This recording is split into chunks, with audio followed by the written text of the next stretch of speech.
గుండు మీద కాసింత జుట్టు వదులుకొని ఊర్ల మీద పడి తిరిగి ఒక పోరంబోకు గుండు గజ్జి కుక్క మాటలు. ఆ గుండు గజ్జి కుక్క సమాజానికి ఏ రోజు మంచి చెప్పిన చరిత్ర లేదు. మంచి మాటలు చెప్పురా గుండు గజ్జి కుక్క అంటే నాది గొప్ప నీది చెత్త కుప్ప అంటూ మనుషుల మధ్యన మత సామరస్యం లేకుండా చేస్తున్న ఈ గుండు గజ్జి కుక్కను ఎవరూ ప్రశ్నించడం లేదు. ఈ గుండు గజ్జి కుక్క ధైర్యం ఏంటో తెలుసా? నిక్కర్ నారాయణలు ఉన్నారనే ధైర్యం. ఒకటి గుర్తుపెట్టుకో గుండు గజ్జి కుక్క, మన దేశం లౌకిక దేశం.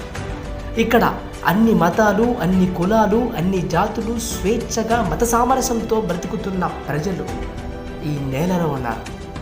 వారి మధ్యన చిచ్చు పెట్టకు.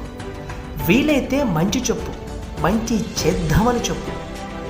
మంచి విశ్వాసం కలిగిన కుక్కగా మారతావని ఆశిస్తున్నా.